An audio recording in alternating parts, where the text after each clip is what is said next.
It's been 26 years since one of Bill Murray's best films was released. A movie about reliving the same day over and over until you learn the ultimate lesson. That film is Groundhog Day. Today, I'm introducing you to the sequel that somehow became a game instead of a movie, and a VR game at that.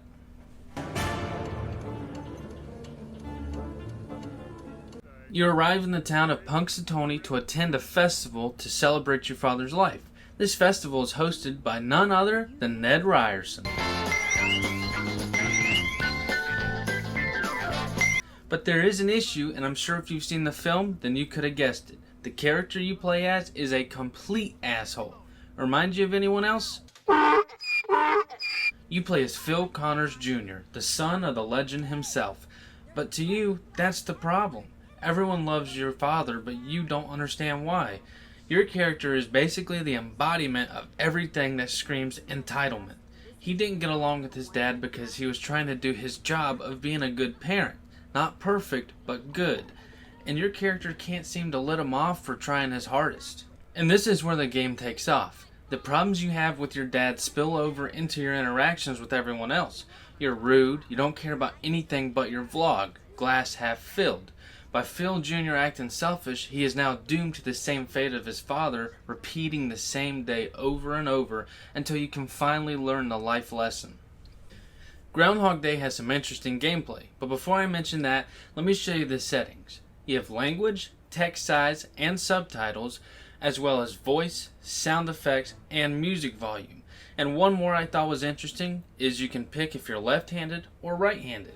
There are no actual headset settings in the game, but it's already set to wedge and the controls are fairly awesome. So no worries, this game should not make you sick. This game is about watching the story unfold and then trying to fix whatever messed up. You're confronted with puzzles, cooking a breakfast, bartending, and playing guitar.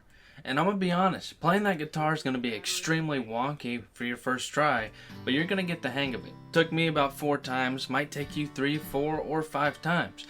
You can reset every minigame at the end of failing it or even passing it. As you've seen already, you dance with Ned in the diner. This is a minigame to help fix one of many issues you're going to come across.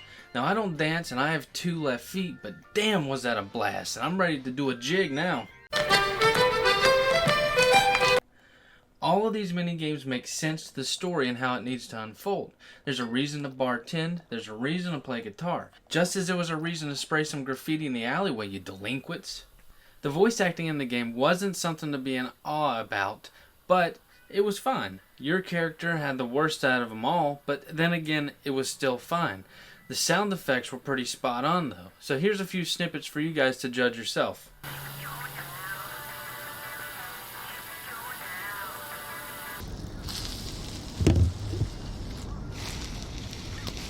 You should cook that pancake a bit more, Phil. Delivery from the cafe? Heck yeah. Even happier, probably. Oh, and then we could have gotten to Gobbler's Knob early to get those good spots for the show. Oh, well. Yeah. Oh, well.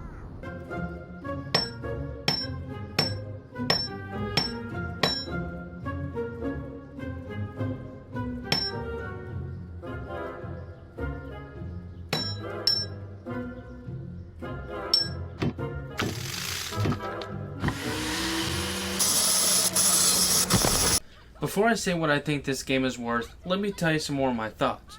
First one being that this game should not be rated M. It has content to be rated M, yes, but technically that content shouldn't even be in the game. It doesn't have to be. One of the things it's rated M for is nudity. So if you're in your bed and you look to your left on your dresser, you're going to see a magazine. If you pick up the magazine, you see a woman, you can only see the back side of her, and that side is naked. So there's no point for that to even be in the game. It never even comes up.